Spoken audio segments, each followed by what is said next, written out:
Buenas tardes, ¿cómo les va? Una tarde gris en Misiones hoy. Me refiero a la ciudad de Posadas porque me dijeron que por el norte está soleado.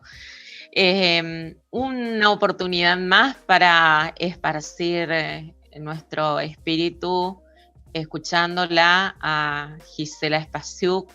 La verdad es que para la red es un honor tenerla presente hoy acá. Ya la habíamos convocado anteriormente y por cuestiones de agenda se tuvo que reprogramar el evento, pero bueno, por suerte hoy está con nosotros una defensora de estas temáticas y es no solamente una defensora desde el discurso, sino desde la lucha activa, y eso me parece que es destacable de su trabajo, de su labor. La verdad es que para quienes la conocemos, sabemos todo lo que ella hace en relación a esta temática que va a trabajar hoy, y la admiramos por este trabajo que hace. Gisela Spasiuk es licenciada en Trabajo Social y magíster en Gerencia y Administración de Programas Sociales, y se encuentra actualmente realizando el doctorado en Gestión y Políticas de la Educación Superior. Es docente de grado y posgrado e investigadora en temáticas de trabajo social, políticas públicas y género, y también es la decana de la Facultad de Humanidades y Ciencias Sociales de la Universidad Nacional de Misiones. Y es una fiel compañera, es una fiel amiga que siempre está apoyando todos los proyectos y programas que se desarrollan en la universidad. Así que bienvenida, Gisela, qué gusto poder tenerte hoy acá y poder hablar de un tema que nos ocupa a todos, o nos debiera ocupar a todos, y que es tu tema. Es un tema en el que vos le ponés toda la pasión.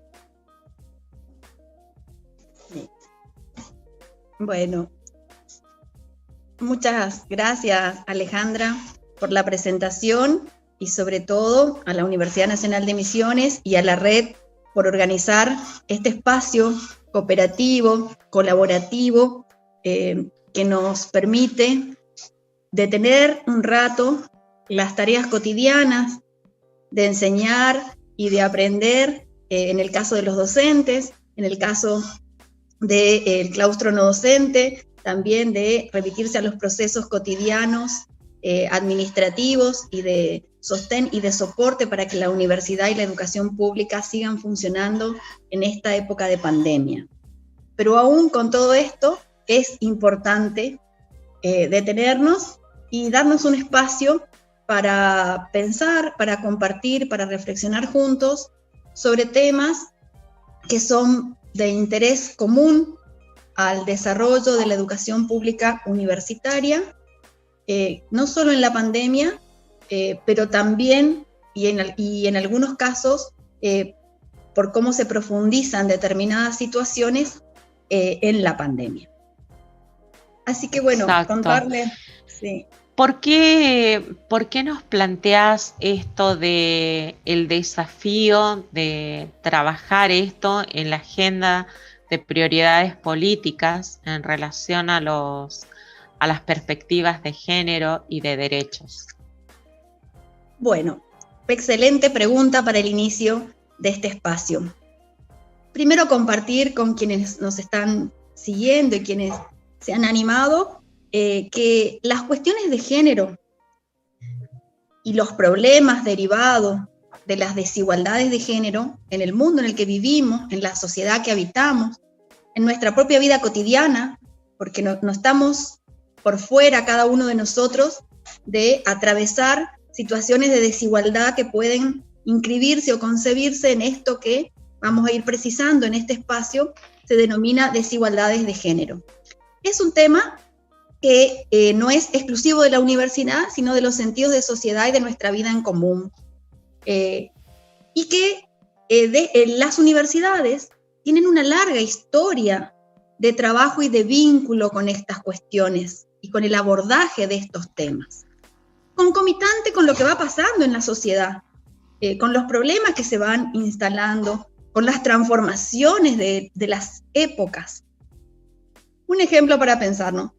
Hacia los 80 se instalan dentro de las universidades con mucho énfasis, sobre todo en el espacio de lo que es investigación y producción de conocimiento, los denominados estudios de la mujer.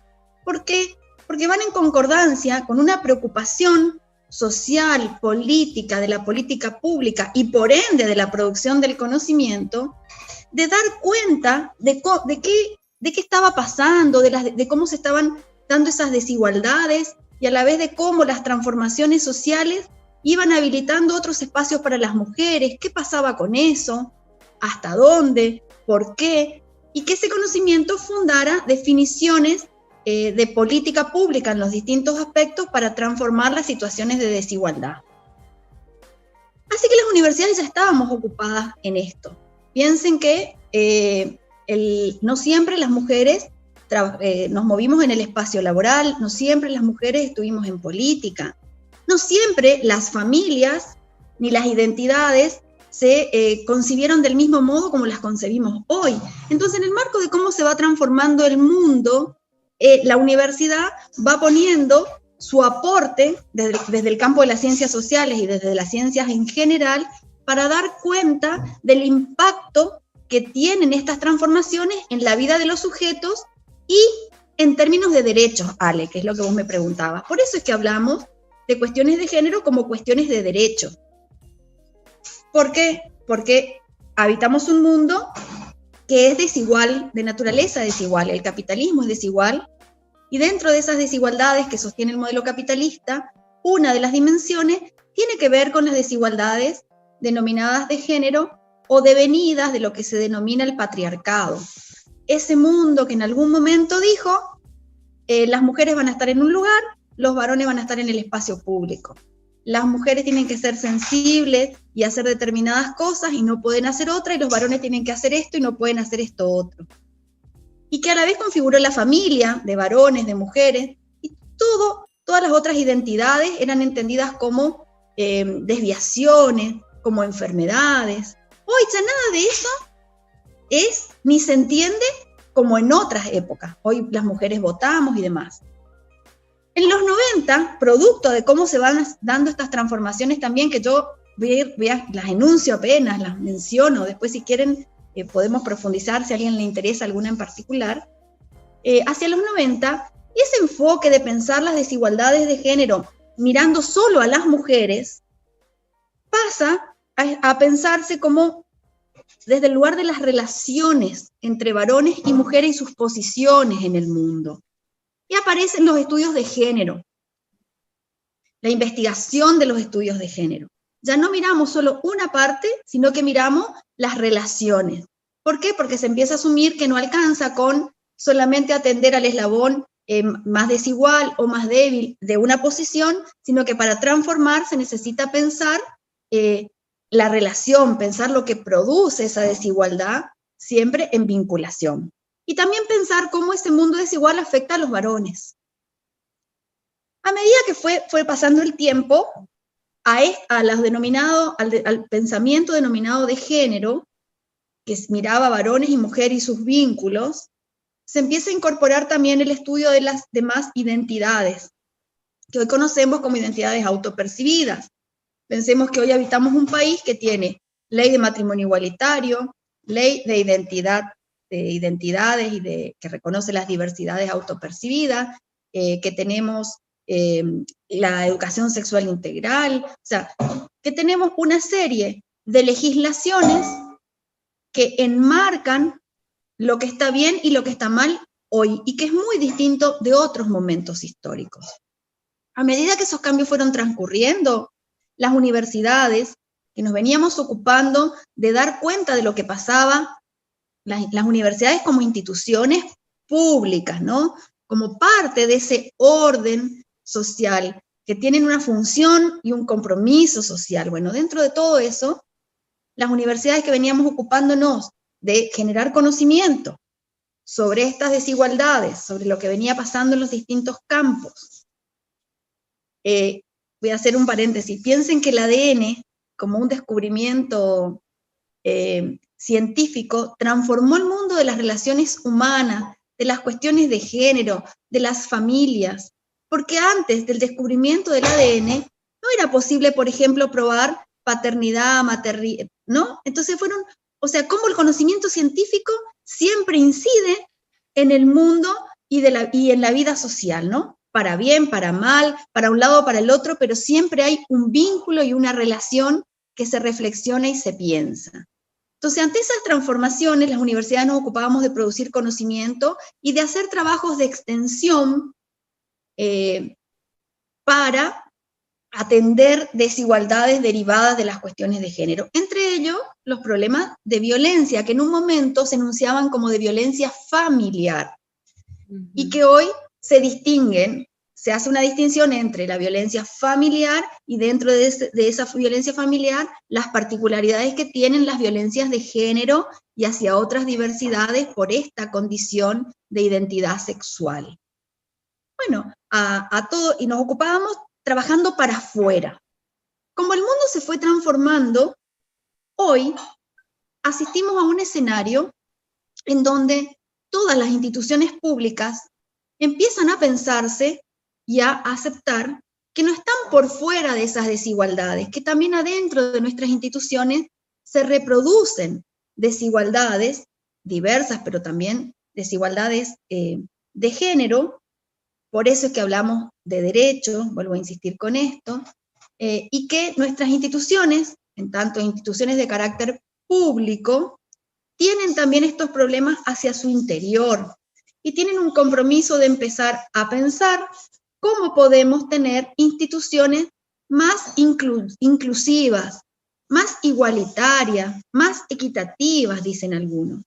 Y cuando hablamos de estos temas, si bien lo de hoy es género y desde, como parte del enfoque de derecho, también podemos poner en estos debates contemporáneos cómo la universidad ha ido incorporando en esto de pensar la inclusión y lo diverso como parte del derecho a la educación pública en todos los niveles, la cuestión de las discapacidades, que en algún momento no eran tema de las universidades ni de las instituciones públicas, y que hoy sí lo son, o de los pueblos originarios, o sea, de todos esos otros que eran diferentes y que ocupaban posiciones desiguales y que no llegaban a la universidad, y no eran temas prioritarios, y que empezaron a hacerlo, no solo de la universidad, insisto, sino del sistema educativo en general.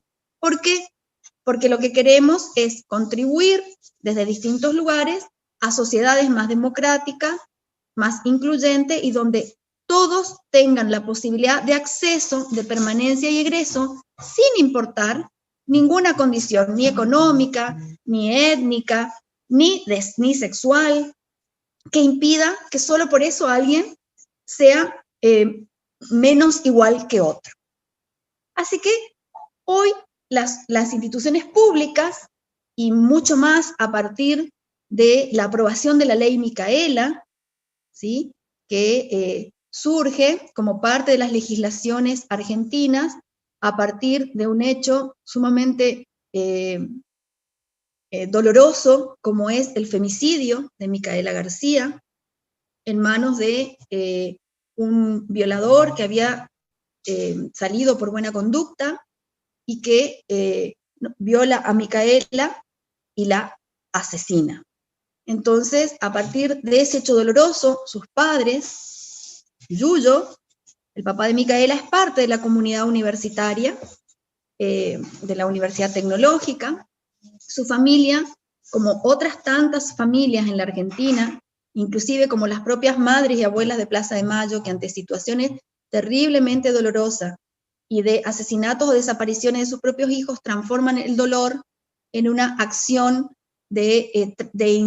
para incidir y transformar, y para intentar que no vuelvan a suceder acontecimientos tan trágicos y tan dolorosos como lo que les pasó a la familia de Micaela, que no es un caso aislado, porque ahí es donde estos temas no son temas de algunos, sino que se transforman en temas de interés público y por ende de las instituciones públicas también.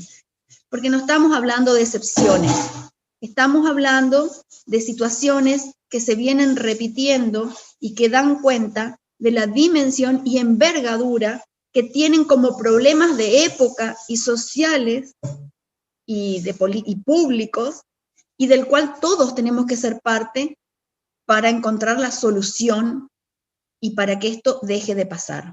En la Argentina, una mujer muere en manos de un femicida cada 23 horas.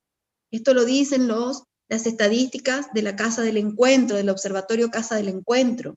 Entonces, desde ese lugar, que es difícil a veces de percibirse, de aceptarse, porque está muy naturalizada, están determinadas representaciones naturalizadas, es que la ley Micaela entiende y pone como imperativo que todos los agentes de las instituciones públicas tenemos que formarnos en cuestiones de género y en contra de las violencias. Así que estamos frente a un escenario como universidades públicas terriblemente desafiante, porque las universidades formamos los futuros profesionales, seguimos haciendo investigación y produciendo conocimiento sobre estas cuestiones, y a la vez seguimos haciendo extensión y vinculación tecnológica.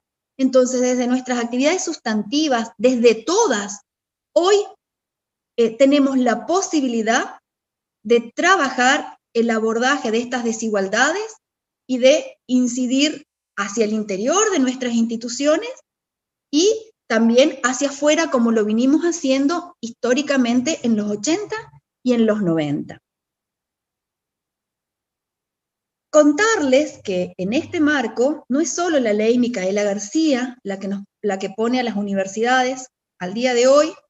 Todas las universidades han adherido a la instrumentación de la ley de capacitación en cuestiones de género y contra las violencias.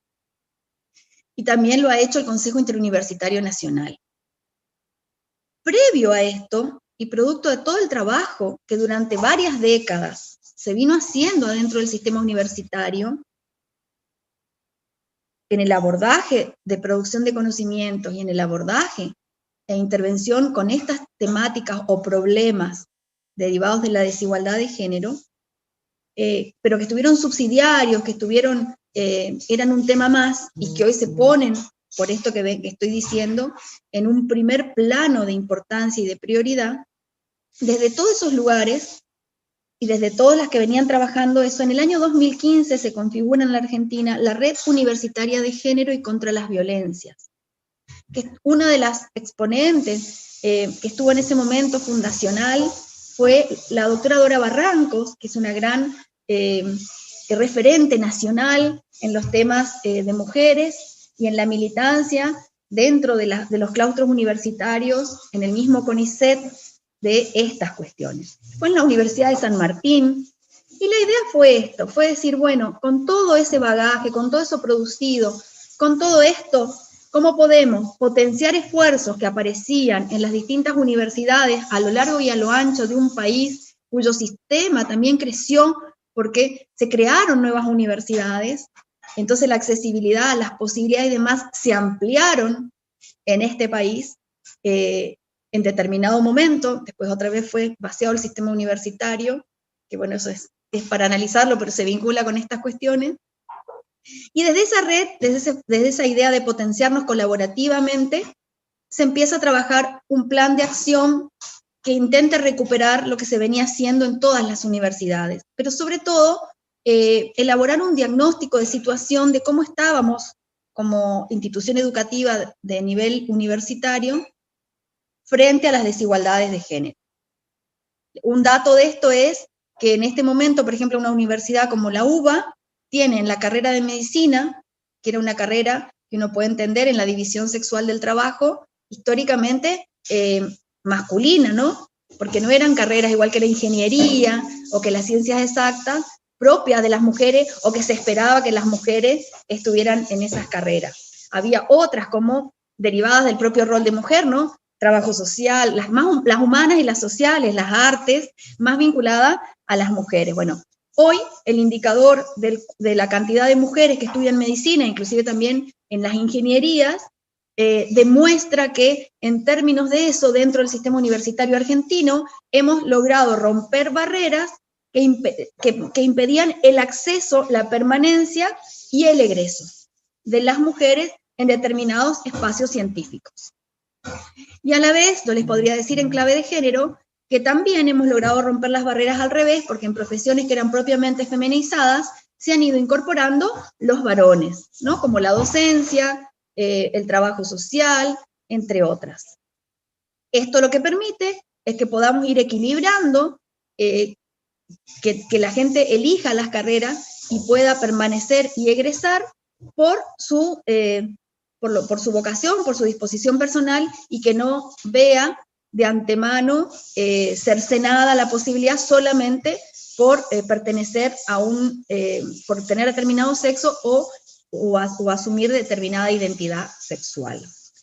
De todos modos, esto no agota los problemas de las desigualdades, porque si uno mira las estadísticas dentro del sistema universitario argentino, uno va a ver que las mujeres, aún con sobrecalificaciones, ante determinados puestos de trabajo en el mercado de empleo, ganan menos que los varones. O bien no acceden a los puestos de posiciones jerárquicas, ya sea dentro de los organismos de ciencia y técnica, como dentro de las propias universidades. Fíjense, nosotros tenemos el honor y el orgullo de tener una de las 3 rectoras de todo el sistema universitario nacional público. Entonces, esto está mostrando que si bien se han ido haciendo rupturas dentro de cuestiones hegemónicas, todavía nos queda muchísimo para ir resolviendo dentro de lo que son las posiciones de poder, que para las mujeres todavía sigue siendo dificultoso de acceder. Si ustedes me preguntan por qué, porque el modelo social nos expone a las mujeres y nos sigue derivando, delegando mayoritariamente el cuidado de los niños, o sea, nos expone a lo que las autoras denominan triple, cuádruple jornadas, ¿no? Y a la vez por las propias representaciones sociales, en donde con las que hay que ir debatiendo, que si bien se fueron transformando, todavía siguen sosteniendo que las mujeres son para determinados espacios y determinadas cuestiones, y los varones para otras. Este modelo de género le ha hecho mucho daño a las mujeres, claramente, pero también le hace daño a los varones y a otras identidades sexuales. Fíjense que a los varones les ha impedido durante muchísimo tiempo, con esto de que tienen que ser duros, fuertes, no llorar, el trabajo con sus propias emociones, el disfrute de sus hijos, de las propias crianzas, que recién en términos mucho más contemporáneos empezamos a ver propaganda, empezamos a ver a los varones en los consultorios de los médicos, acompañando las reuniones de padres, ¿no? Entonces, compartir modelos de familia, compartir la afectividad sin que sea la imposición sociocultural la que nos impida sentir y ubicarnos en un lugar o en otro. Entonces, la lucha por la democratización social es la lucha por desandar las desigualdades sexogenéricas. ¿Cómo se traduce esto hoy dentro del sistema universitario, en esta red universitaria que se formó en el 2015 y que después se institucionaliza en el Consejo Interuniversitario Nacional, y que hoy hay una agenda, un plan de trabajo dentro del sistema universitario para abordar estos temas en nuestras instituciones? Bueno, se define a partir de 4 ejes de trabajo. Un primer eje que se denomina políticas de igualdad. En las políticas de igualdad, de lo que se trata es de que las universidades podamos pensar cuáles son aquellos dispositivos o aquellas matrices que están en nuestras instituciones que impiden que las mujeres puedan acceder, permanecer o graduarse en las mismas solamente por la condición de mujer. ¿Qué es lo que está haciendo dificultoso que las personas puedan moverse en la institución sin que el sexo o la identidad sean un impedimento para algo? Dentro de esto de las políticas de inclusión, que a veces cuesta entender de qué se trata, les voy a dar ejemplo, porque no para simplificar, sino para que para que se pueda pensar de qué estamos hablando y la envergadura de todo esto. Por la política de paridad en los claustros al que han adherido la Universidad de Buenos Aires o la Universidad de Uncuyo, y nuestra propia provincia tiene ley de paridad de género en la Cámara de Representantes, por ejemplo, tiene que ver con esto. Fíjense que estoy hablando de la provincia de Misiones y estoy hablando de las universidades nacionales. Fíjense cómo pongo en vinculación esto que decía al principio. Lo que nos pasa dentro de las instituciones educativas refleja y se va articulando y va en concomitancia por el compromiso institucional que tenemos con los procesos sociales, con las definiciones de políticas públicas. Nuestra provincia es una de las provincias que tomó la definición y que además ya inauguró la ley de paridad de género. Antes de la ley de paridad de género, ¿saben qué se discutía? El cupo. Fíjense cómo en distintos momentos, así como yo dije, en los 70 hacíamos esto, en los 80 empezamos a hacer esto, en los 90 y ahora esto. Y lo dije así, ¿no? Bueno, acá también estos temas vienen siendo de debate y se vienen explicitando con mayor énfasis en la agenda pública y de las instituciones. Entonces, en algún momento debatíamos el cupo y tuvimos ley de cupo en las provincias y en algunas instituciones. Después, ya no alcanza con la ley de cupo, se empieza a pensar la paridad. Nuestra provincia tiene paridad y algunas universidades tienen paridad. Acá igual voy a hacer una salvedad, voy a subrayar, le voy a poner comillas y todo. Cuando desde el Consejo Interuniversitario Nacional y desde nuestros equipos de abordaje de nuestra propia universidad pensamos estos temas, no los estamos pensando como recetas. No estamos diciendo que todo el mundo tiene que hacer ya eso, porque así es. De lo que estamos diciendo es de que hay que avanzar sobre los diagnósticos territoriales para ir tomando las definiciones situadas dentro de estos 4 ejes, recién les voy enunciando el primero, que vayan permitiendo que las universidades vayan resolviendo los obstáculos, porque no todas, hay obstáculos que son estructurales, pero a la vez hay obstáculos particulares. Entonces estamos hablando de abordajes situados dentro de los espacios de debate, de los procesos institucionales e históricos de cada universidad y territorio. En el cine estamos agrupados por CEPRES, porque los CEPRES tienen una identificación territorial particular. Nosotros somos de la región del NEA, que tiene una historia de desigualdades, que tiene pueblos originarios, que tiene una mixtura de cosas y de cuestiones que le dan un sello distintivo. Entonces, de eso hablamos, cuando hablamos de estas dimensiones de abordaje, estamos caminando para ir atendiendo y resolviendo en el marco de estas cuestiones. Y cada territorio va viendo qué, cómo y cuándo va haciendo instalando el tema, debatiendo, y viendo cómo dentro de los cuerpos colegiados va tomando las decisiones que entiende pertinentes para este momento. Algunas universidades entendieron que sí, que tenían que avanzar sobre esto, como lo entendió también nuestra provincia, y lo hicieron. Y es sumamente interesante. Bueno, también podemos pensar dentro de las políticas de igualdad, las licencias, por ejemplo, voy al claustro estudiantil, ¿no? Pero también puede servir para pensarnos desde los otros claustros.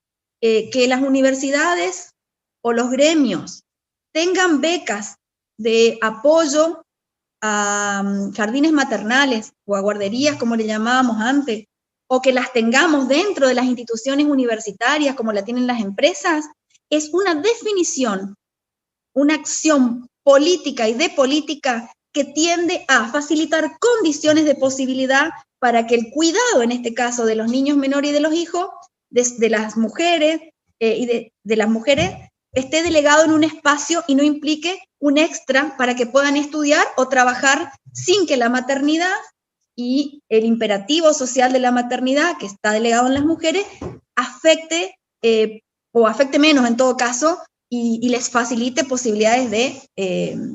espero explicarme con la idea y si no después me van diciendo, ¿no?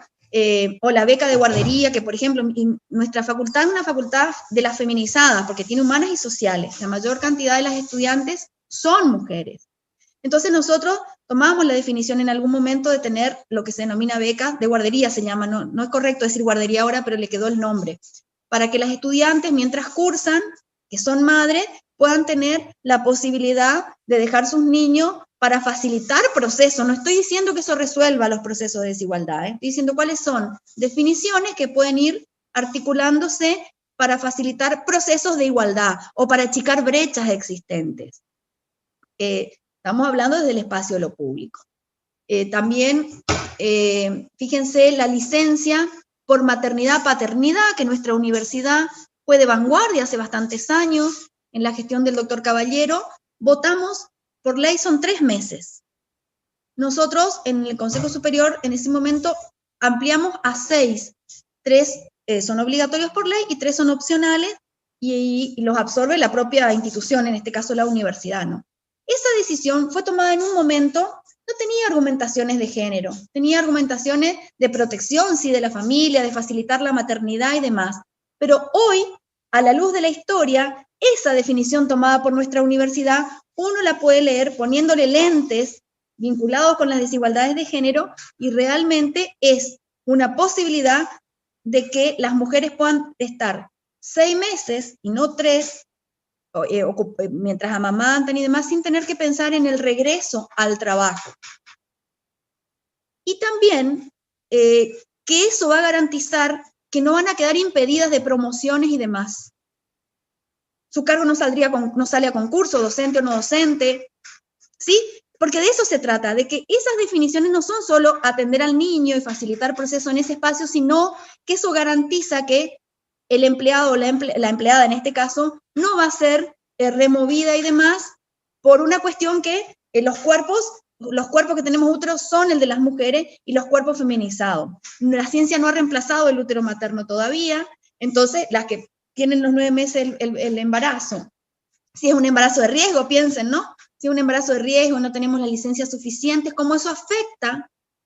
Pensemos en la decisión de CONICET en esta misma línea. CONICET hace unos años, y no por casualidad, sino porque ya se movilizó con Dora Barranco en el directorio y con otras mujeres, modificó la edad de tope de acceso a las becas o a la carrera de CONICET, otorgando 2 años de gracia por cada hijo que la mujer hubiera tenido en ese periodo previo. Ejemplo, si era 30 y vos tuviste un hijo, porque justo coincide con la edad fértil, estadísticamente hablando, en lo que es a hoy, hace un montón de años, la edad fértil eran los 15 años, en otro fue los 17, ahora es entre los 30 y los 40, porque las mujeres, por la salida al mercado de trabajo, hemos extendido también la edad de decisión de tener hijos, ¿no?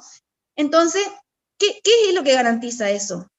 Lo que garantiza es que si tuviste un embarazo de riesgo, si tuviste que ocuparte de tu hijo, si no hubo condiciones de posibilidad para equiparar, etcétera, etcétera, ese bache, ese blanco que tenés en el currículum, no te va a jugar en contra al momento de postularte, ni te vas a quedar afuera.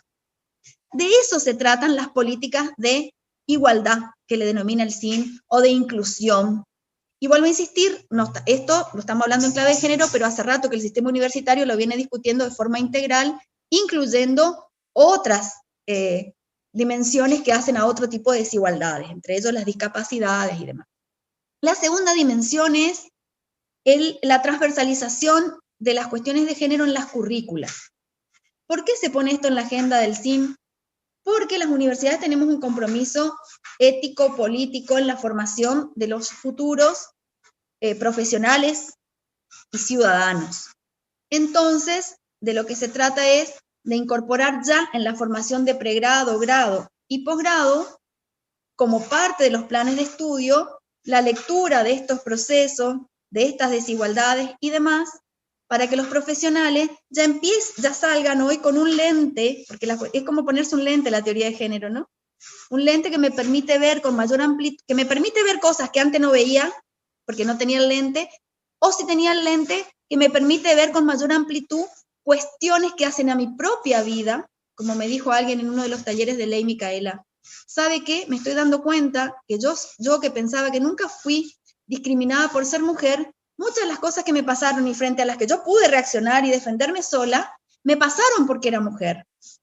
Entonces, de lo que se trata, y por qué lo está poniendo el CIN, es decir, que las instituciones generemos condiciones de posibilidad, no porque los sujetos no nos podamos defender, sino porque corresponde que el mundo en el que vivamos y la institución generen normas, porque ahí es donde aparece el derecho. Fíjense, la licencia para estudiantes, cuando quedan embarazadas, alguna forma de licencia, o de, ¿qué me decían los docentes en humanidades? Me decían, pero nosotros hacemos esto. Claro que sí, nadie, a ver, a veces sí y a veces no, nadie dice que no se hagan concesiones, que no se comprenda la situación desde el lugar humano y en el vínculo estudiante-docente. De lo que estamos hablando acá, y es la pregunta que tan bien y tan precisa hizo Alejandra, es que cuando nosotros salimos de algo interpersonal para ponerlo en el plano de lo institucional y de la norma, ahí construimos el derecho. Porque la norma es lo que establece lo que está bien, lo que está mal y los parámetros de la protección para todas y todos. Entonces, no es que, de lo que se trata es de cómo esas cuestiones que se venían haciendo hoy, se hacían en el espacio, vuelvo a insistir, interpersonal, adentro de las cátedras, hoy empieza a ser un imperativo de sentido de las instituciones de educación. También, ustedes piensen que en algún momento se echaba a las pibas que quedaban embarazadas del secundario, porque la representación era que eso estaba mal y demás. Entonces, vuelvo a insistir, estas cosas se imbrincan en las transformaciones de la sociedad, en los criterios de pensar la democratización y la protección de los sujetos desde otros lugares.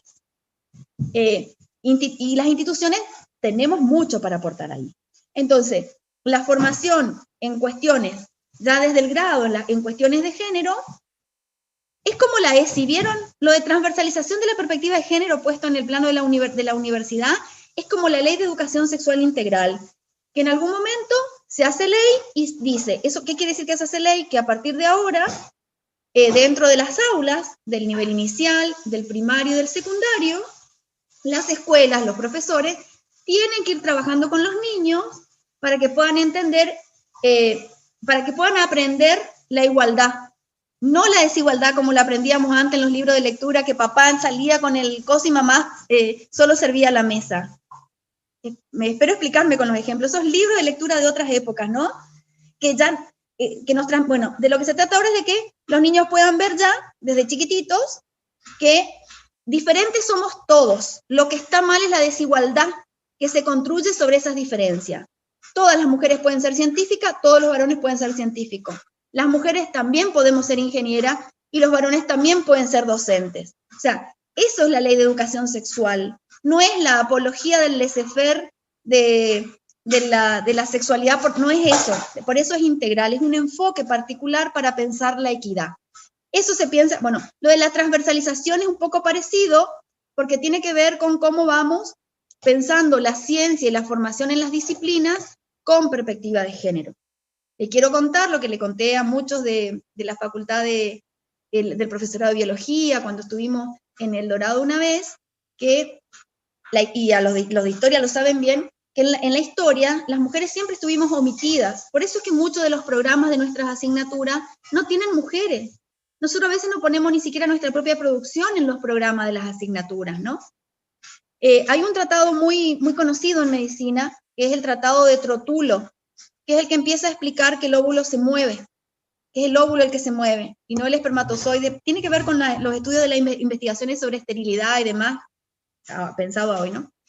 Bueno, les cuento que ese tratado que se nombró como Trotulo, la historia revisada y las inferencias y las fuentes dan cuenta claramente que Trotulo fue Trotula, pero que como era mujer no podía trascender con sus investigaciones si no llevaba nombre de varón.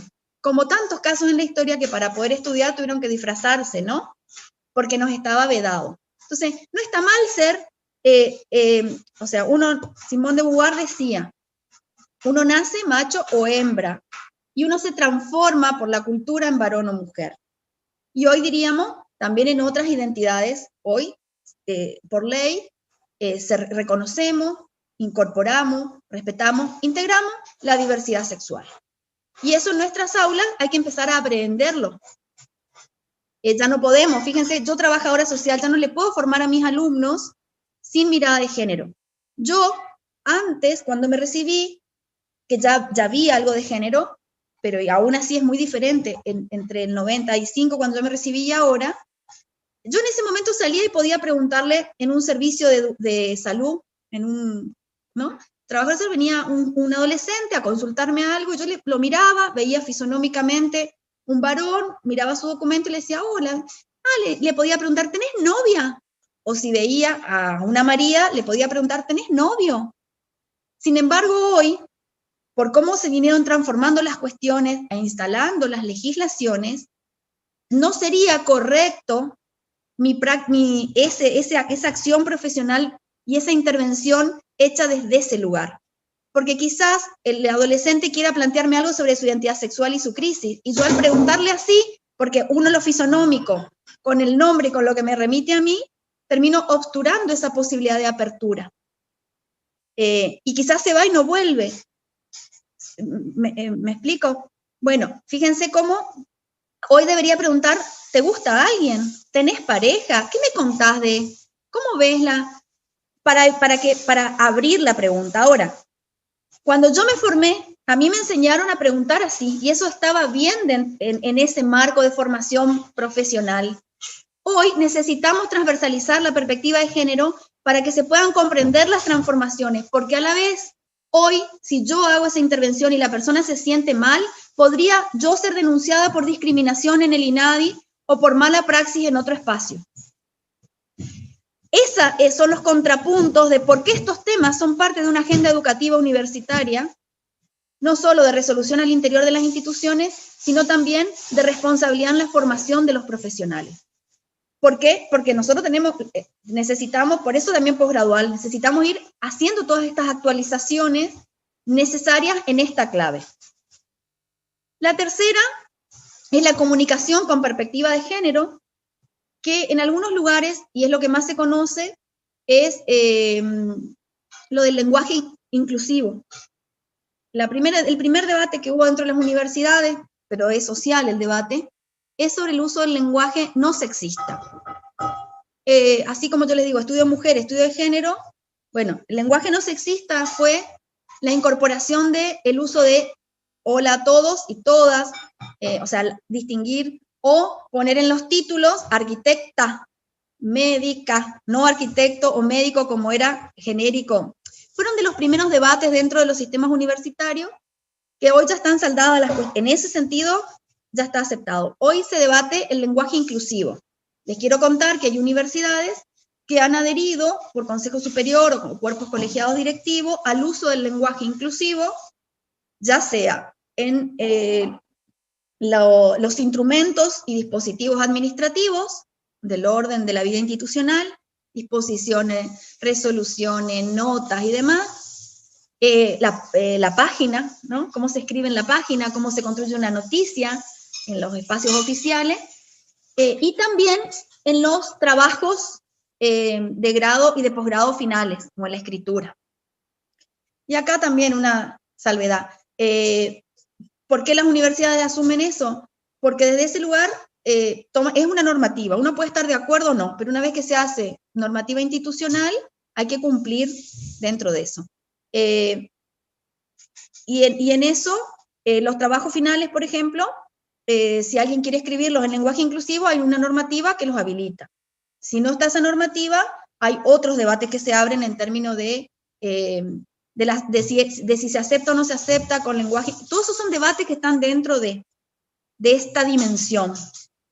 Y hay universidades que han tomado decisiones. A la vez, les quiero comentar que no se agota en eso, que es lo que más se conoce y que es donde está la mayor polémica en este momento y las mayores discusiones en el espacio común y en algunos territorios universitarios. Cuando hablamos de por eso yo digo comunicación y no solo lenguaje, el lenguaje como parte de la comunicación. En la comunicación, lo que no nombramos no existe, la comunicación es poder, dentro de la comunicación está la información, cómo informamos, para quiénes, por qué. Les voy a dar un ejemplo de la vida institucional vinculada con esta dimensión, que me pasó a mí. Si decimos que se han transformado las familias y demás, y tuviéramos que saludar como saluda la escuela, vieron que el Día de la Madre o el Día del Padre, vieron que después se reemplazó por el Día de la Familia, por algo se reemplazó. Bueno, si yo tuviera que mandar una salutación, si yo saludara a las madres abnegadas, estoy usando, quizás a la mayoría se le pueda pasar desapercibido en algunos territorios, en otros no, pero usar desde ese lugar estaría reproduciendo un orden de género que por todo esto que estoy diciendo hoy no estaría del todo correcto dentro de los procesos de formación de nuestras universidades. porque tenemos que abrir, o sea, la maternidad es un rol, somos mujeres y otros cuerpos feminizados, porque hoy no necesariamente un varón y una mujer se casan. Entonces, bueno, hay como todas las discusiones que hacen a las transformaciones sociales se traducen en el orden de lo institucional, inclusive en las formas que tengo de comunicar una noticia, de hacer una salutación, de enunciar un discurso, de dirigirme en el aula. Fíjense cómo todo esto en el aula, ¿no? También me pasó en el aula, ¿no? Uno puede tener a alguien sentado enfrente que haya hecho ya su cambio de identidad, pero todavía en el listado de alumno, como no llegó el documento con la nueva identidad, puede tener otro nombre. Entonces, de esto estamos hablando. Hoy, uno está obligado, pero obligado en el buen sentido, lo digo desde el lugar del respeto, la propia construcción del proceso de enseñanza y aprendizaje, a ponerse los lentes para poder actuar en consecuencia respetando al otro. O sea, uno puede equivocarse y leer el listado, pero una vez que yo me doy cuenta de eso, tengo que respetar la identidad autopercibida del sujeto, porque es una cuestión de derecho. No importa si yo acepto o no acepto las diversidades. Si yo sigo pensando que hay una desviación, o sea, hoy eso es lo que cambia en el contrapunto. Ya no es una opción personal el respeto, sino que es una cuestión legal y que construye la institucionalidad vigente y que soy pasible de posibles sanciones si no me voy aviniendo a esos códigos éticos, institucionales y de respeto que las propias legislaciones y las transformaciones van imponiendo. Es un camino que estamos transitando. Cuando alguien me preguntaba el otro día dentro de la comunicación, y ahí voy de la comunicación, pero que uno con la cuarta dimensión, que es el abordaje de las violencias de género en las universidades. La diferencia entre el punto 4 y el punto 1 de políticas de igualdad es que en el de políticas de igualdad intentamos atender las violencias que se reproducen en las matrices de sentido de las universidades, en las cuestiones estructurales, en los dispositivos, en los mecanismos de concurso, en las cosas no previstas, en la edad, en todo esto que ya les enuncié como algunos ejemplos. Y el cuarto es el abordaje de aquellas violencias que se producen en el ámbito de las relaciones interpersonales entre los distintos claustros que componen la comunidad educativa, sea estudiante con estudiante, docente con docente, no docente con docente, docente con... Bueno. Y que a hoy, y yo después si me queda un tiempito, pero después nomás voy a mostrarles unos cuadros que hizo Vanessa Vázquez Lava, que es la coordinadora ejecutiva de la comisión del CIN, para que vean estadísticamente. Hoy, la mayoría, el 95% de las universidades nacionales cuenta con protocolo de abordaje de las violencias, entre ellos nuestra universidad, que tiene que ver con este cuarto punto, que es un camino, el cómo nos hacemos cargo de estas cosas que van pasando entre nosotros, adentro de la comunidad. Y ahí quiero hacer una categórica enunciación, pero porque me parece que es importante para pensar y debatir. Cuando hablamos de violencias, hay toda una tipología, hay diferentes cuadros, diferente profundidad y demás. Todo eso es para poner en reflexividad y que se juega en el marco de los procesos de abordaje. Voy a dar un ejemplo que siempre me preguntan. Que lo que pasó, si un docente hace un chiste machista, como se conoce, en un aula, ¿es violencia? Yo les puedo decir, sí es violencia. No obstante, puede ser categorizado como un acto de violencia, desde algunos parámetros. Pero ¿cuál es la diferencia entre ese acto hoy de la vida institucional y un acoso sexual o laboral? Hay distancias, pero eso no somos nosotros, los miembros comunes, los que nos toca identificar, encuadrar, diagnosticar y encuadrar en el procedimiento. Corresponde al equipo jurídico y al equipo de abordaje psicosocial que las universidades tienen, particular, profesionales y demás, para, cuando aparece una denuncia, hacerse cargo de estas cuestiones. No obstante, yo quiero subrayar esto. poniéndolo contextualmente. Un chiste machista no corresponde, claramente no corresponde. Que las estudiantes que estamos en una clase lo percibimos como, a lo mejor las mujeres lo percibimos como violencia, que algunos varones a lo mejor también lo perciben como violencia. Que nos quejemos, que nos sintamos mal, que vayamos y hagamos la presentación, sí, y está bien, pero lo que nosotras entendemos desde el equipo del CIN y desde toda la clínica de casos que vinimos haciendo en las universidades, para poder ir generando a partir de la casuística, conocimiento, fundamentaciones, que la experiencia se transforme en conocimiento, y ese es el camino, porque todo esto es muy novedoso, entendemos que esas cosas no se resuelven con una denuncia y una sanción exclusivamente, son de la órbita de la intervención socioeducativa, de todo eso que a través de la instrumentación de la ley Micaela, de los espacios de capacitación, de los debates entre nosotros, podemos ir haciendo para ir erradicando toda representación patriarcal que nos vaya quedando. En unos años más, esto va a dejar de ser novedoso para ser parte imperativa de la vida institucional por cómo viene. Entonces, en ese momento, ya a nadie se le va a ocurrir hacer chistes de este tipo porque va a entender que no corresponde y va a entender por qué. Eso es lo que se denomina deconstrucción, que es un proceso. Mientras tanto está mal, hay que marcarlo, hay que señalarlo, pero no, ¿a qué voy con esto? A que no toda situación denunciada como de violencia en el abordaje de estos temas se resuelve a partir de un proceso de juridización o con acciones punitivas.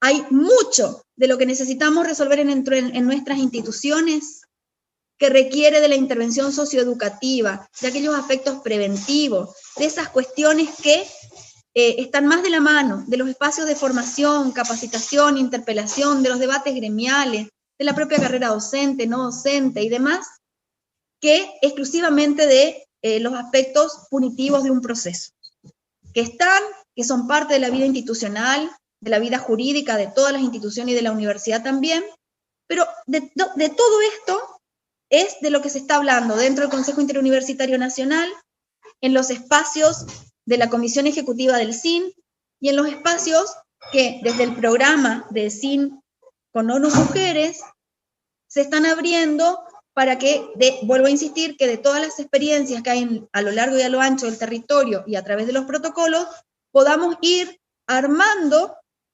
desde la casuística tipificaciones, modelos posibles, indicaciones, no como recetas, sino como parámetros generales que tiendan a ir sentando las mejores prácticas que las universidades necesitamos para el abordaje de estos temas dentro de esas 4 dimensiones que les enuncié.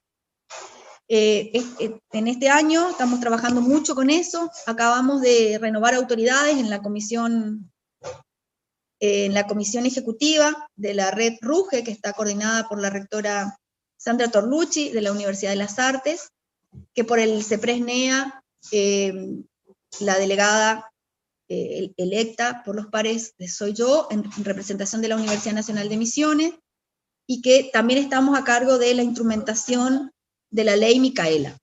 No nos toca la instrumentación de los protocolos por lo que yo les comentaba, porque la instrumentación de los protocolos está en los espacios institucionales que corresponden, con las personas y las experticias que corresponden, porque eso es lo que nos va a permitir las garantías que todos, las denunciantes y los denunciantes y las denunciadas o los denunciados tienen que tener, que se denominan los debidos procesos, cuando acontecen situaciones que se perciben, que se sienten y que pueden ser de violencia en el amplio abanico de lo que las violencias son de acuerdo a la ley y a las categorías teóricas.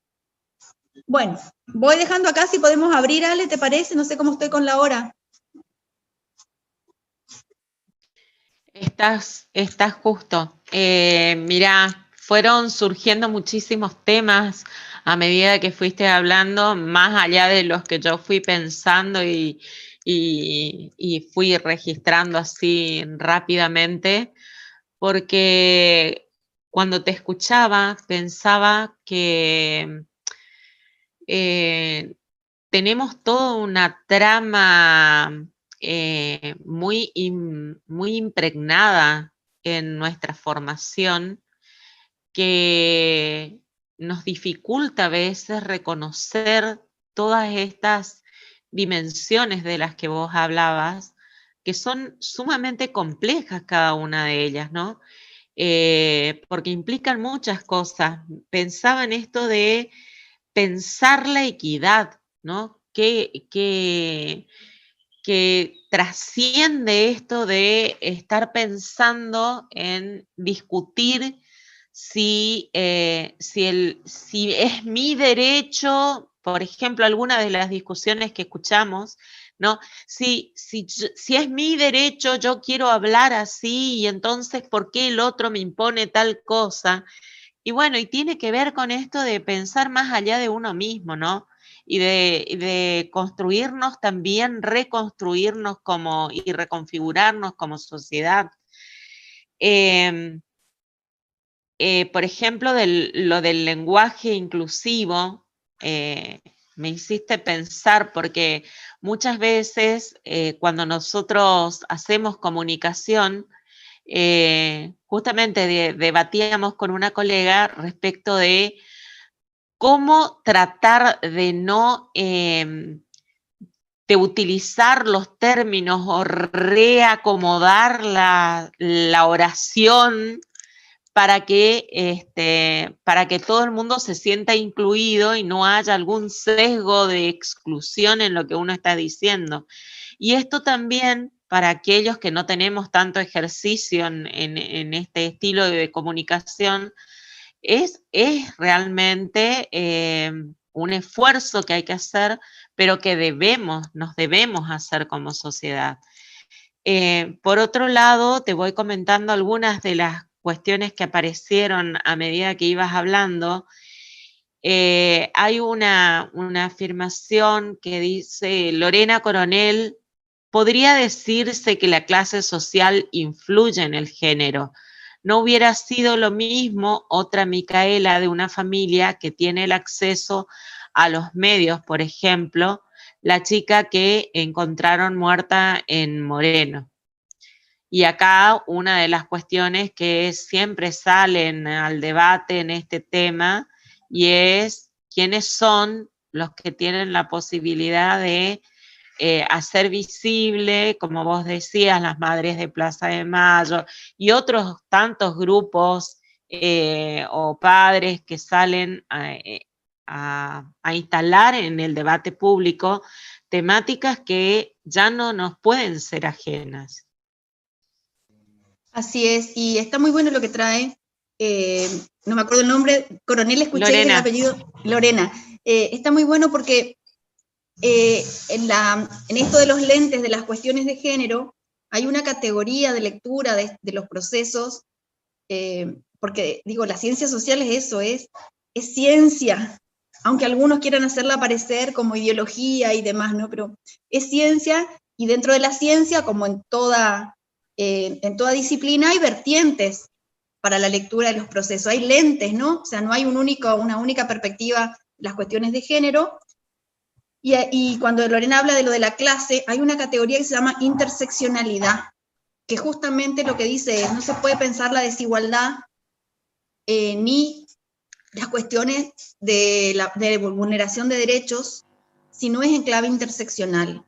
Es decir, género, raza o etnia, depende de cómo le quieras mirar, la posición social o clase, le dicen algunos, y sus combinaciones posibles. Y la generación o la edad, ¿no? Que eso es más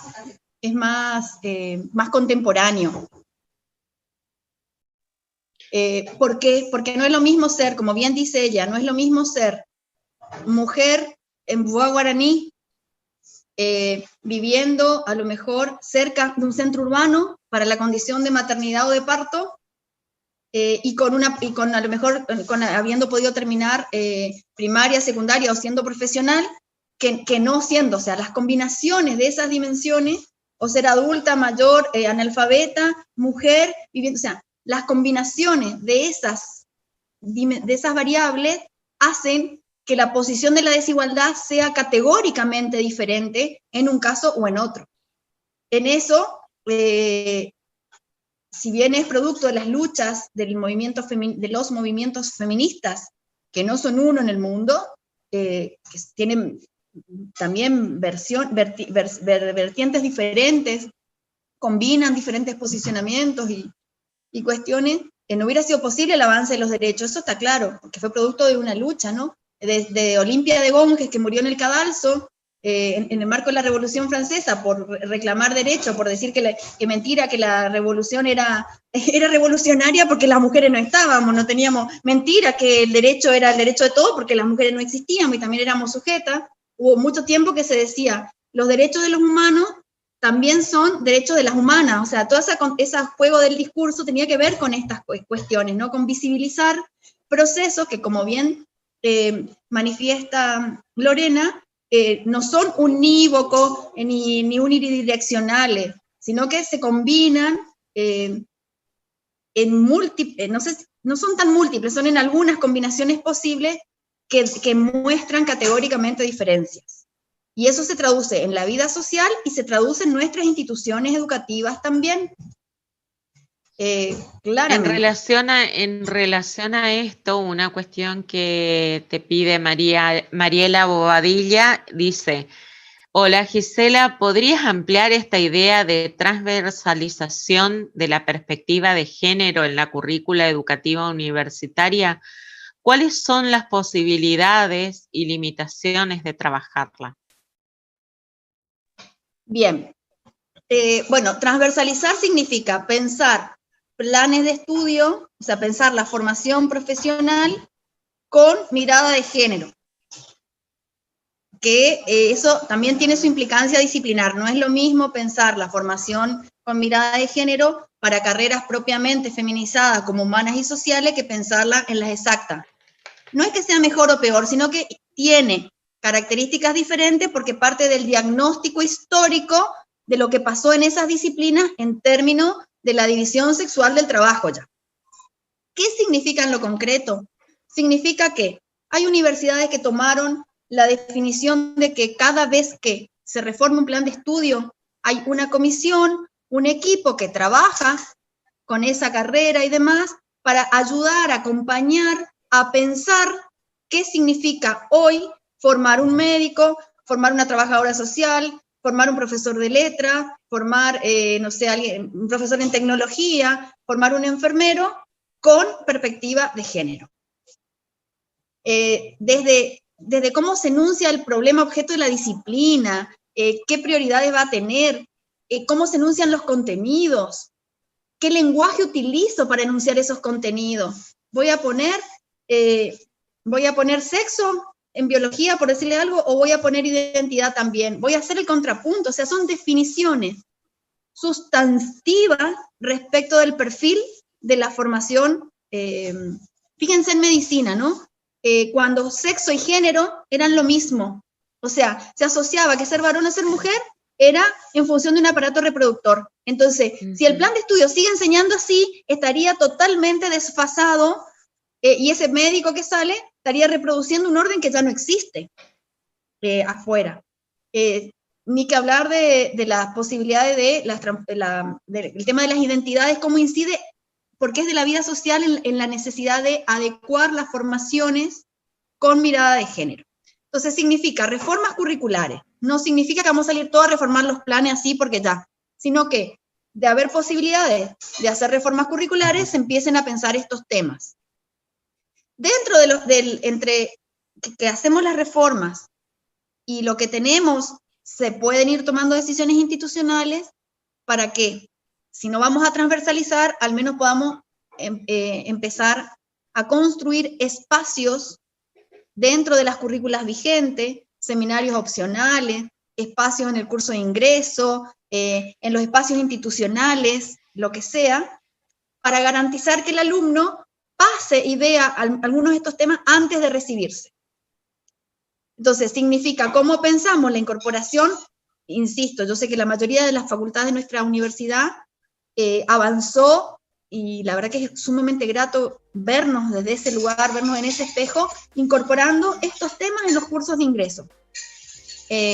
Bueno, los espacios, nosotros le llamamos, no es curso de ingreso, le llamamos actividades de integración a la vida universitaria, no importa, pero les quiero decir, desde ahí ya empezamos a poner estos temas. Otra decisión es cómo se empieza a visibilizar el aporte científico de las mujeres que suele estar omitido en los programas de las asignaturas. Porque nosotros tenemos planes, tenemos después la unidad más mínima que es el programa de la asignatura, y después tenemos el aula. Entonces, bueno, cómo vamos tomando decisiones institucionales, desde las que podemos, las que son factibles hoy, hasta las más fuertes, que son las de reformas de planes de estudio. En clave de género. Interesante esto que decís de la cuestión de las reformas de los planes de estudio, con esta mirada, ¿no? Mucho más integral y realmente inclusiva, porque no es lo mismo pensar un plan de estudio desde una mirada tradicional a esto que vos estás planteando de ver qué vamos a decir, porque eso tiene una fuerte connotación en lo que vamos a instalar también como formación de ese profesional. Por otro lado, preguntan, más bien no es una pregunta, sino que es un comentario que dice: excelente, respetar las transformaciones sociales es prioritario para la democratización social. Y Margarita Benítez comenta que el dibujo del Día de la Familia todos deberíamos ilustrar, mamá-mujer, todos debíamos ilustrar, perdón, mamá-mujer, papá-varón, el nene, la nena, y el primer quiebre fueron los divorcios, ¿no? ¿Cuántos cambios se produjeron a partir de esto? Toda una transformación. Exactamente, miren, la verdad que bueno, yo un poco me empecé a meter más en estos temas también como trabajadora social desde el lugar de pensar las familias, que era mi espacio de intervención y demás. Entonces como que una necesidad para pensar la democratización de las familias tenía que ver, la dimensión de género era clave, porque cuando hablábamos de violencia familiar, yo tengo una especialidad hecha en violencia familiar, y lo que hacía al poner en violencia familiar es como que la violencia se produjera solo por habitar un lugar, y no, ahí hay cuestiones de género, porque no es cualquiera que violenta a cualquiera en el ámbito doméstico, tiene que ver con lo de género. Bueno, me empecé a meter en eso, ¿no? Pero ahí contarles que en la Argentina, antes de la ley de divorcio, que es la que se aprueba bajo el gobierno de Alfonsín, que creo que fue en el 87 que se presentó y en el 89 que empezó a regir, hubieron 5 o 6 propuestas de reforma para que aparezca el divorcio que no fueron posibles de votarse en las cámaras, porque no estaban dadas las condiciones para entender el porqué de eso, porque todavía parecía que el divorcio venía a romper la familia y que la familia iba a desaparecer, ¿no? Y ahí empezamos a preguntar, la familia desaparece, entra en crisis, se transforma, dice Elizabeth Gelini, dicen otras teóricas, ¿no? Y hoy sabemos que lo que tenemos es otras configuraciones familiares, hoy habilitadas por ley, y a la vez tenemos un nuevo Código Civil, porque del Código de Vélez Sarsfield, que decía que la mujer era una niña nada más, no era de ella misma, sino del padre o del marido, y que estaba junto a los niños y a los ancianos y a los discapacitados en un lugar que requería protección, a lo que tenemos hoy, hay un salto. Asumo lo que voy a decir es interpretativo desde mi perspectiva, no pretendo que todo el mundo piense igual, cualitativamente diferente en términos de derecho y de democratización, particularmente para las mujeres que en términos históricos no elegíamos a nuestros representantes en términos históricos es hasta hace poco, ¿no? Entonces, la Argentina en eso es de vanguardia, ha ido incorporando como parte del orden de derechos y de democratización social, la apertura y la habilitación. También sabemos que de las legislaciones a lo que se juega en el marco de nuestros vínculos personales, de nuestra vida en común, yo como amiga, como madre, como vecina, todavía quedan brechas grandísimas para que los derechos sean efectivamente respetados, ¿no? Yo digo, con las identidades me parece que la sociedad argentina, es una hipótesis, no ha integrado todavía al otro, con suerte lo que estamos haciendo es tolerar, y la tolerancia no es respeto ni integración, es tolerancia, es mientras no me toque a mí, es mientras no sea mi hijo, es mientras, ¿no? Entonces ahí hay como un montón de cosas que van entre el derecho y lo que construimos en la vida cotidiana como parte, el derecho no va por fuera, ni es solo un problema de la justicia. Así como el caso de Micaela García, que la justicia, porque nuestra justicia, ¿qué dice? ¿No? ¿Qué dice el Código Penal? La buena conducta es buena conducta para todo el que se porte bien adentro de la cárcel, no importa si lo que hizo previamente. Entonces depende de la teoría con que le miren, esa persona por buena conducta no debería haber salido. Si seguimos la perspectiva de una Eva Giberti va a decirnos que no deberían salir los violadores porque tienen una estructura construida sobre una subjetividad que llevaría no sé cuántas vidas poder transformarlas. O sea, manifiesta una peligrosidad en términos de ese sujeto por el cual el Estado, en este caso la justicia, deben proteger a los demás. Pero bueno, eso depende del cristal con que le miren. La legalidad que teníamos penalmente es para todos la misma. Por eso es que necesitamos formar abogados con perspectiva de género. Exacto. Porque esto, en el derecho, no está, fíjense, ahí está el ejemplo clave. Lo de Micaela García tiene que ver con esto de la transversalización de la perspectiva de género. Necesitamos pensar con la realidad con mirada de... Y en eso entra bueno, pensemos el caso Bando en Misiones, que fue paradigmático, entre otros.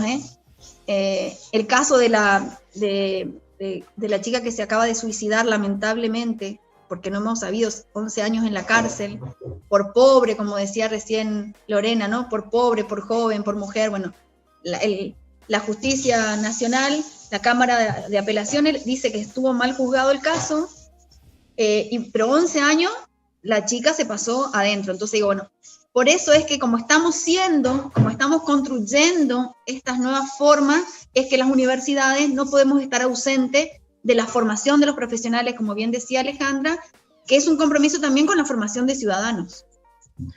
Y una cuestión, Gisela, que me parece importante, que la universidad no puede estar ajena a las señales que también nuestros estudiantes nos van dando. Uh-huh. Y en ese sentido, una de las intervenciones que leí decía que cuáles son los principales obstáculos para realizar esa transversalización, pero particularmente, y esto lo digo, aprovecho que te tengo acá y que estás hablando de este tema, me preocupa mucho en la relación que se da en cuanto aparecen muchos indicios en el aula o fuera de ella, o los mismos compañeros que van haciendo advertencias respecto de situaciones que van observando de sus compañeras, y no hay, o sea, los docentes no estamos preparados para dar una respuesta inmediata a esto, porque esto no se puede dilatar, como vos bien dijiste. O sea, más se dilata y más se diluye la posibilidad de esa persona de seguir intentando dar señales de que algo le está pasando.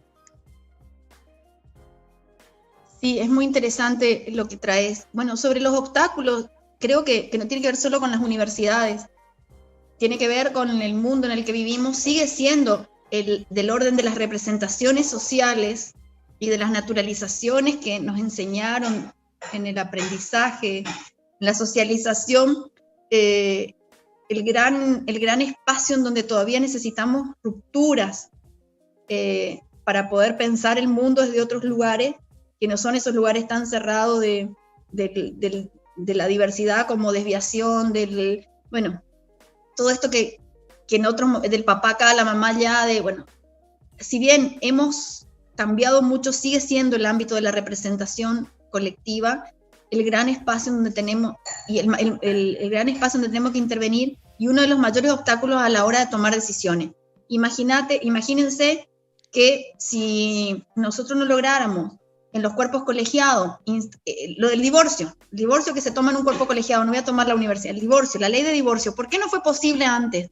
Porque las representaciones sociales, las argumentaciones, los debates, las posiciones, la lucha que había para poder tomar esa decisión en ese espacio, no estaba dada, la representación no daba, el espacio no daba. Cuando eso se pensó, se estuvo en condiciones de poder tomar la decisión en ese espacio colegiado para ir para adelante. Entonces, por eso yo insisto en que tenemos mucho, ojalá fuera que alguien decide, un decano, una rectora, una decana, deciden y ya está, y lo hacemos por imposición, ¿no? O un juez, o quien sea.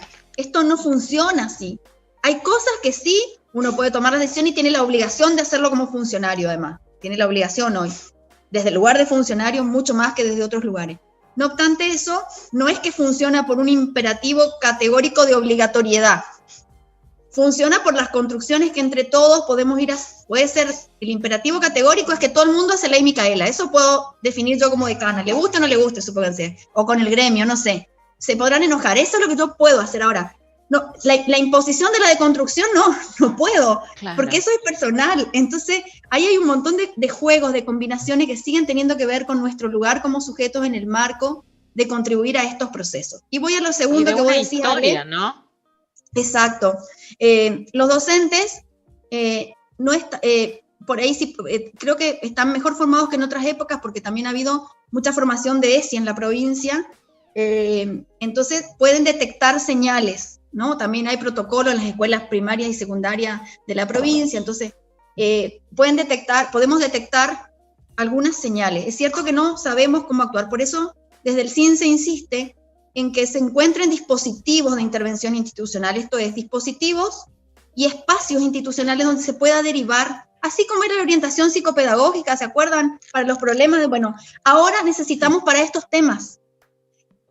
Pero no solo en la universidad, insisto, porque atraviesa el sistema, atraviesa las instituciones y atraviesa el sistema educativo. Y a la vez, la universidad o el sistema educativo no puede agotar adentro la intervención de todo el caso, necesita las articulaciones con el resto de las instituciones de política pública. Porque nosotros, les cuento un ejemplo, así como el protocolo, yo mencioné que el nuestro, de la universidad, es para los casos que pasan adentro entre los claustros, ¿no? Hay otro protocolo que toman afuera. Pasa que hoy, yo recibo como decana una orden de restricción de acercamiento de un juez por una denuncia hecha entre supónganse, una pareja, o entre un varón, o entre una pareja, que puede ser del claustro docente, no docente o estudiantil, y yo la tengo que aplicar adentro de la institución. Y eso no me regula el protocolo, ¿se entiende? Es algo nuevo, viene de afuera, entonces yo no agoto exclusivamente en lo que tengo adentro el abordaje de esas situaciones. Muchas veces hay que articular, la mayoría de las veces hay que articular con instituciones de la política pública. Ahora tenemos un Ministerio de las Mujeres, yo les cuento que el Consejo Interuniversitario Nacional y la RUGE firmó un convenio con el Ministerio de las Mujeres. De hecho, ahora en época de pandemia hubieron universidades que facilitaron los albergues que tenían sin estudiantes para que puedan ser derivadas mujeres en situación de violencia. ¿Por qué? Porque las situaciones de violencia frente al aislamiento categóricamente se profundizaron. No voy a decir aumentaron en el número, pero se profundizaron por el aislamiento. Las mujeres que ya venían viviendo situaciones estaban adentro con el agresor. Por eso que ustedes habrán visto que salieron los videitos y una serie de dispositivos, de mensajes para que ayudemos a las mujeres que pensaban que no podían ni salir en el ASPO a hacer la denuncia, cuando sí se puede, bueno, etcétera.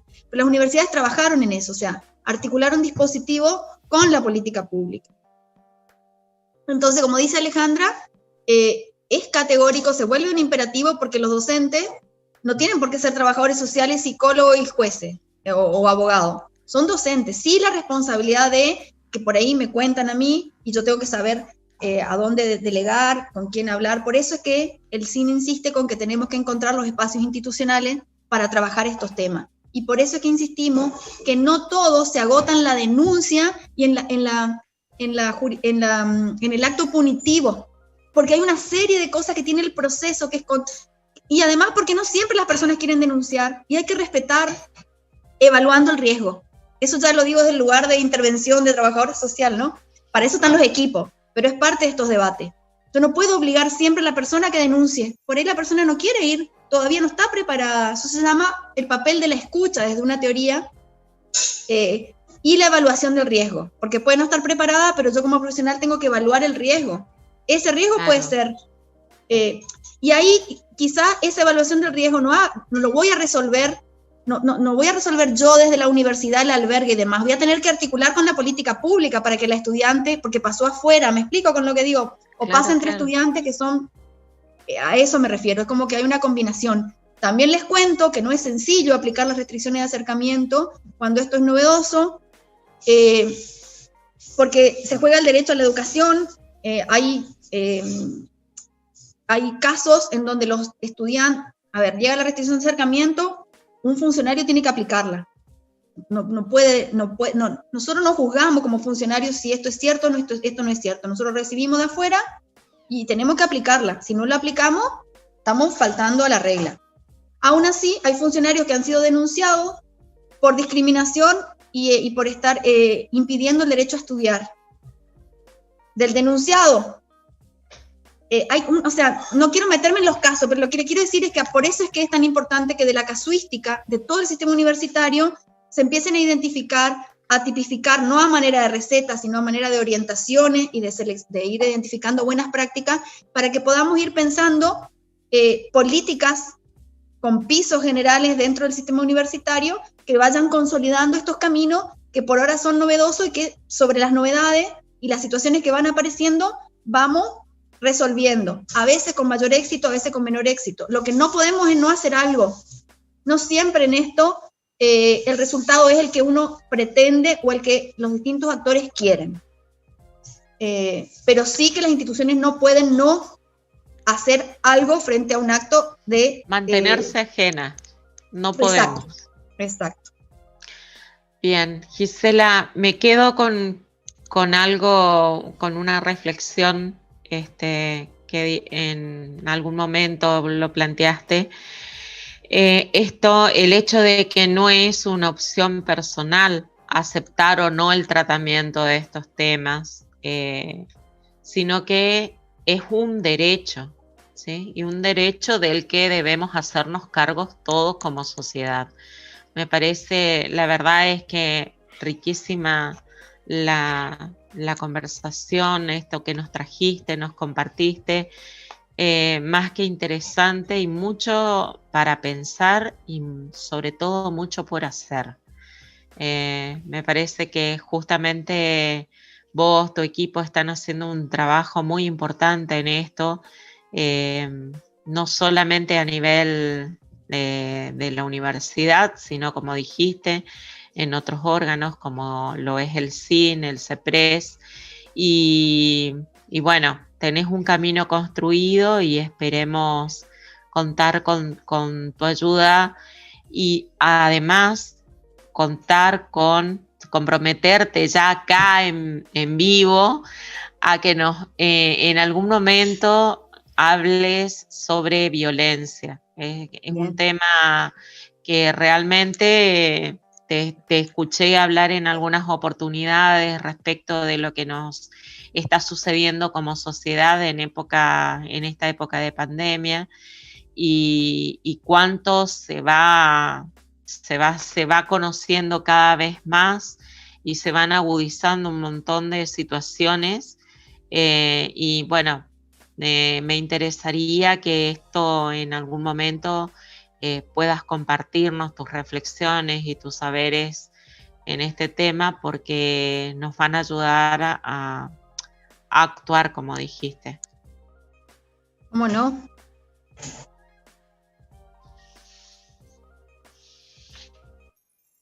Bueno, si te parece, te despedimos y te agradecemos. La verdad que orgullosa de que seas una decana de nuestra unidad académica,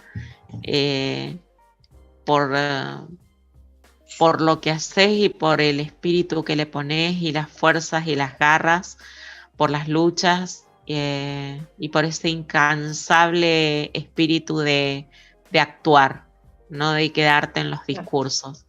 La verdad que te agradezco como profesional y te agradezco como ser humano que hayas emprendido ese camino, porque nos hace falta a todos escuchar a personas como vos. Bueno, gracias por organizar esto y por el compromiso también desde la Secretaría General con estos temas que son parte de la agenda de nuestra rectora y de nuestro Consejo Superior, del Consejo Interuniversitario y demás. Y realmente, en realidad, mi agradecimiento es a la universidad pública, gracias a quien uno se da cuenta de estas cosas, ¿no? Yo siempre digo que la universidad a mí me transformó, y entre las cosas en las que me transformó fue en esto, en entender que mi compromiso con la defensa de mi papel como mujer, pero del colectivo de mujeres y después también de otras diversidades y demás, era parte de la lucha también por la defensa de la educación pública y la igualdad en ese marco. Así que gracias a la Universidad Nacional de Misiones. Bueno, gracias, Gisela. Bueno, y a los que quedaron muchísimos presentes todavía hasta el final, una cosa bastante extraña sucedió, Gisela, atrapaste al auditorium. Hemos tenido una alta participación y quedaron muchísimas preguntas pendientes que te las vamos a dejar disponibles para que cuando tengas un tiempito las puedas responder en el mismo canal de YouTube. Y bueno, y recordarles que, bueno, en principio te agradecemos en nombre de todas las instituciones que conformamos la red, que son el Consejo General de Educación, el Ministerio de Educación, Ciencia y Tecnología de la provincia, la Universidad Nacional de Salta, la Universidad Nacional de Misiones, la Universidad Nacional de Quilmes, la Universidad Gastón Dacharí y la Universidad Nacional del Alto Uruguay. En nombre de todos ellos, gracias, Gisela, por esta participación y los invitamos al próximo evento, que será el jueves 17 de septiembre a las 17 horas, para hablar sobre la iniciación a la enseñanza de profesores universitarios que ejercen la docencia como segunda profesión.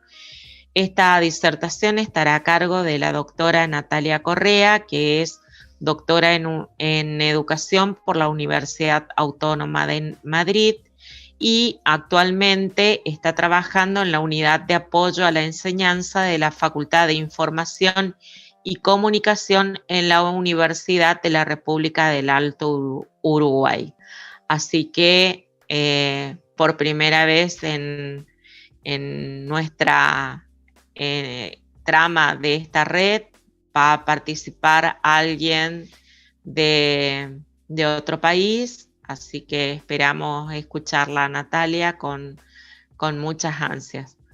Nos vemos el próximo jueves y ahí estaremos.